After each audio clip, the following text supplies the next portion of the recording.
I had to feed 22 horses every morning before I earned the right to have breakfast. Imagine an 8.5-year-old kid getting up in the dark in Canada and going outside and opening the barn door. And I remember there would be like 30 rats every time I opened the barn door. And they would scurry around, and I would hope that none of them would stay around. And one time I went back to the house and I said, "Dad, can you come with me?" And he locked the door and he says, "Go out and do your chores and don't come back until they're done." And it was kind of the beginning of me realizing that I wasn't in a supportive environment. And I learned one thing, and one thing only, is that if I was willing to work hard, then I could get my dad's attention. I remember waking up, I was about 13 or 14 years old, and this was the day my dad had promised me it was gonna be yes. This was the day we were gonna play together. We were gonna throw the football back and forth, and I was super excited. I popped out of my bed and I ran down the stairs, and I saw my father where he always is. His ankle is chained to the desk. But as I got closer, I knew something was wrong. It was like I could feel there was a heaviness in the air. And I started to get nervous. And I went, "Dad?" And he went, "Yes." I went, you ready to go play?"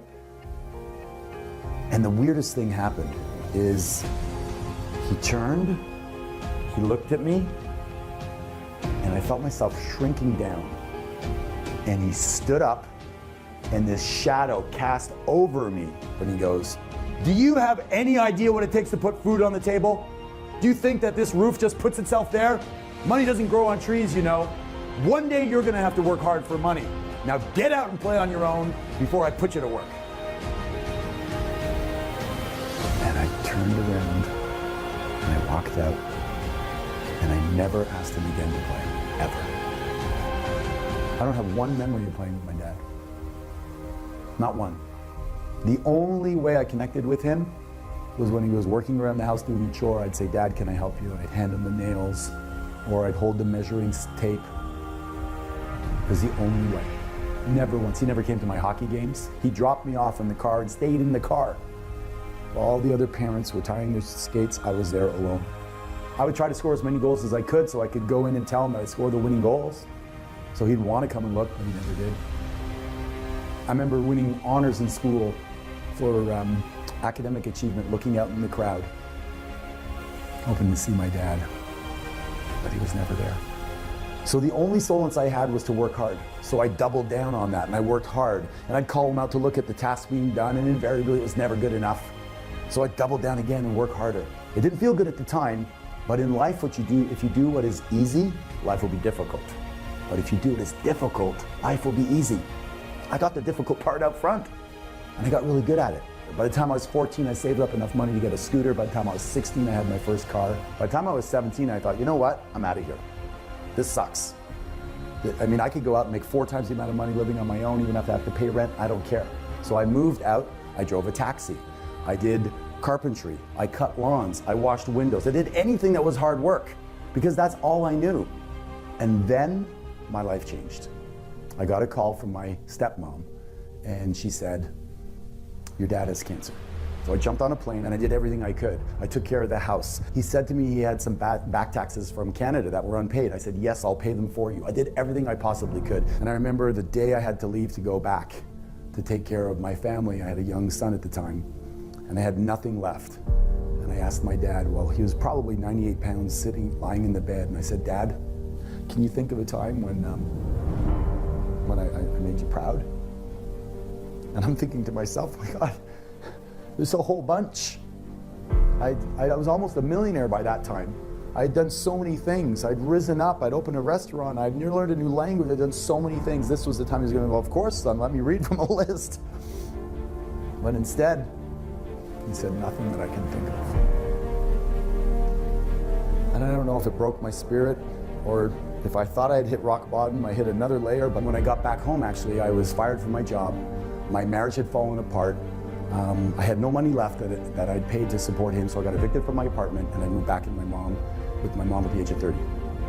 So there I am, 30 years old, working 16 hours a day for 20 years, and I have absolutely nothing to show for it, except maybe a skill set on how to work hard. But I tell you what, when you're down there and you think there's nothing left, it's the foundation to grow from.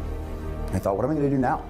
And some little bird mentioned real estate, so I thought I'd get into real estate. I got into real estate, and that's when I met my first mentor that transformed my life. I was in my office one night really late, and I was having a conversation with my mentor, and he walks in and he leans against the door and he goes, "You're still here?" And I said, "Yeah." And he goes, "You really have a great work ethic." And I went, "You talking to me?" He goes, "Yeah, I'm talking to you." He goes, "You're awesome." I'm like, "Are you still talking to me?" It's like I never had anybody tell me that they believed in me.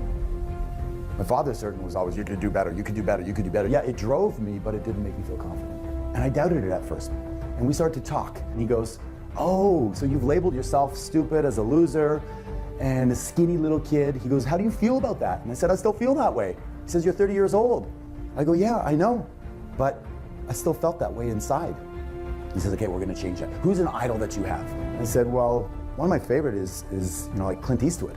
He's like rugged. I'm kind of rugged. I feel rugged." He goes, "Perfect. How does that feel when you say that?" I said, "That feels pretty good." He goes, "That's it. I want you to say that 1,000 times. 1,000 times every day, or more if you want. Loser out, ruggedly handsome in." So now what we're gonna do is we're gonna reprogram your brain. Your brain is like software. We're just gonna reprogram it. I said, "How do I do that?" He goes, "Just every time you have a chance, say, 'I'm ruggedly handsome, I'm ruggedly handsome.'" He said, "The words that follow I am follow you. You just didn't know it. You had shitty programming. But now we're gonna change that and change that forever." And I remember driving home, I was so excited.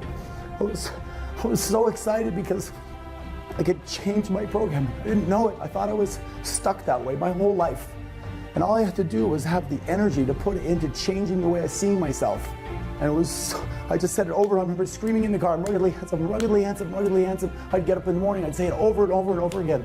I'd say it as much as I possibly could. And then spontaneously one morning, I was in the shower and I said, "I'm the greatest real estate agent in my area. I'm the greatest real estate agent in my area." And I went from one sale in my first year to, in a few years, 100 sales. I broke every record there was. And then I bought the freaking company. Went from farm boy to financially free. I became resourceful. I became capable of doing things I didn't know I was gonna do. The most powerful force in the human psyche is how we describe ourselves to ourselves. Who's giving you labels? You're too short, you're too tall, you're quiet, you're introverted. And you take on those labels and you wear them like they're your persona. And then you live into them, like a role that you were given in life. You can rewrite that. You can make it whatever you want, insert it, and then program it. I am. You are what? Gifted, guided, grateful, powerful, passionate, playful, sexy, sensual, sensitive, and blessed. What are you? Today is the first day of the rest of your life, and you get to redefine yourself. So who are you? And who do you want to be? The words that follow I am follow you.